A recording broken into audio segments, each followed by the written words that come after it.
Good morning students. हमने पहले एक वीडियो में देखा था कि संसद जो नियंत्रण करती है वो किस तरह से करती है। हम आज इसी वीडियो में हम फिर देखेंगे कि संसदीय नियंत्रण की क्या क्या सीमाएं हो सकती हैं। तो जो संसद है नियंत्रण एक लोकप्रिय और महत्वपूर्ण साधन है जो संपूर्ण लोक प्रशासन को सजग और सक्रिय बनाए रखता है, क्योंकि समस्त प्रशासनिक कार्यों की अंतिम रूप से जो जिम्मेदारी है वो संबंधित मंत्रालय के मंत्री तथा अंततः संपूर्ण मंत्रिपरिषद की होती है। अतः राजनीतिक कार्यपालिका प्रशासनिक तंत्र पर प्रभावशाली नियंत्रण रखना चाहती है, किंतु मंत्रिपरिषद को कटघरे में लाने के लिए आवश्यक है कि संसद सदस्यों में पर्याप्त जागरूकता, प्रतिबद्धता तथा चतुरता हो। संसदीय लोकतंत्र में मंत्रिपरिषद संसद के प्रति उत्तरदायी भी होते हैं, अतः संसद को भी सक्रिय भूमिका निभानी होती है। लेकिन ऐसा माना जाता है कि भारत में जो संसदीय नियंत्रण है वो पूर्ण प्रभावी नहीं है, जिसके कारण ये हो सकते हैं कि सभी संसद सदस्य की कार्रवाइयों में रुचि प्रकट नहीं करते, बल्कि सभी दलों के कतिपय 2-4 सदस्य पूर्ण रूप से मुखर और सक्रिय होते हैं। संसद सदस्यों के लिए न्यूनतम शैक्षणिक योग्यता भी निर्धारित नहीं है, अतः सभी सदस्य कार्यपालिका की जो तकनीकी शब्दावली है उससे भी पूर्णतः विज्ञ नहीं हो पाते। अब जब उनको बहुत बार कोई चीज़ समझ में नहीं आती तो अरुचि उत्पन्न हो जाती है। अधिकांश सदस्य दलीय राजनीति के संकीर्ण दायरे से बाहर नहीं निकल पाते।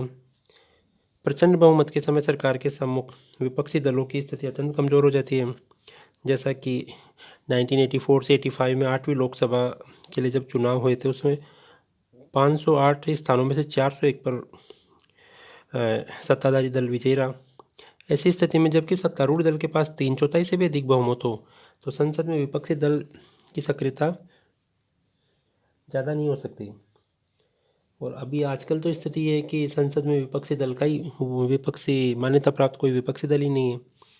नीति निर्धारण एवं कानून निर्माण में लोक सेवक ही सक्रिय भूमिका निभाते हैं। ऐसे में विधायिका की भूमिका गौण हो जाती है। सांसदों के पास वित्तीय, प्रशासनिक, तकनीकी तथा विधिक विषयों से संबंधित दक्षता का भी प्राय अभाव रहता है।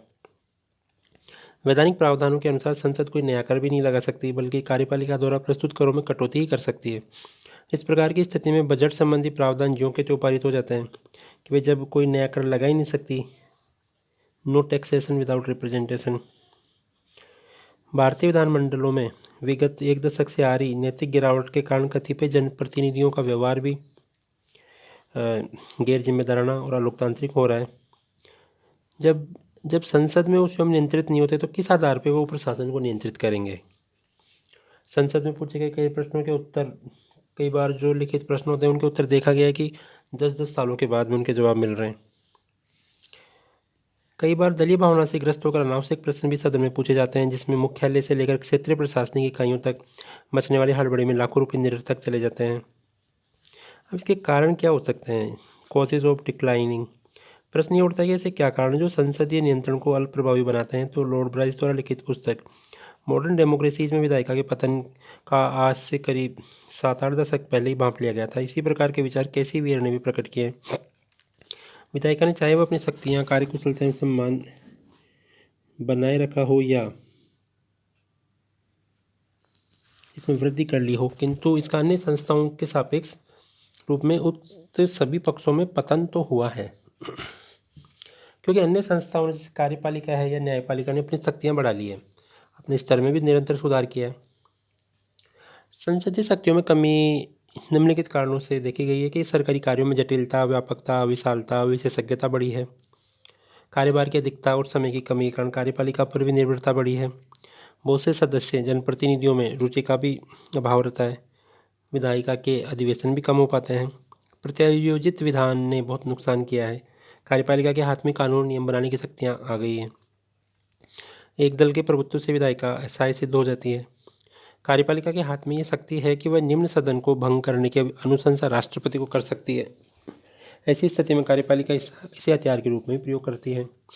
संसदीय लोकतंत्र में कार्यपालिका का चयन विधायिका से किया गया हो, लेकिन योग्य, कुशल, प्रभावशाली सदस्य कार्यपालिका में सम्मिलित हो जाते हैं। सत्ता पक्ष सुदृढ़ स्थिति में आ जाता है। प्रशासनिक न्यायाधिकरणों की व्यवस्था ने भी इसमें नुकसान किया है। विधायिका की बैठक या सत्र बुलाने का निर्धारण भी कार्यपालिका के द्वारा ही किया जाता है। विधायिका द्वारा जानकारी प्राप्त करने के अधिकार में कार्यपालिका द्वारा भी कटौती कर दी गई है। जांच आयोग अधिनियम 1952 के तहत कार्यपालिका को ये शक्ति है कि वे चाहे किसी आयोग की रिपोर्ट सदन में रखें या नहीं रखें। तो भारतीय संदर्भ में देखा जाए तो दिनों दिन विधायिका का पतन हो रहा है, किंतु जनमत आज भी संसदीय नियंत्रण को प्रभावित देखना चाहता है। स्वतंत्रता के स्वर्ण जयंती वर्ष में पी संगमा ने भारतीय संसद के विशेष सत्र 26 अगस्त से 1 सितंबर 1997 तक बुलवाया था, जिसमें सांसदों ने दलगत राजनीति से ऊपर उठकर राष्ट्रीय समस्याओं पर गंभीर चिंतन किया था। कुल मिलाकर हम कह सकते हैं कि संसद के या जो विधायिकाएं हैं उनके नियंत्रण में कमी तो आई है, लेकिन इसका महत्व बना हुआ है। संसदीय नियंत्रण के चलते बहुत सारे अधिकारी कर्मचारी बहुत सारे कार्यपालिका के लोग डरते हैं और डर करके वो उन सब कार्यों को करने से कतराते हैं या समय पर करते हैं जो वो अगर नियंत्रण नहीं होता तो वो करते। धन्यवाद।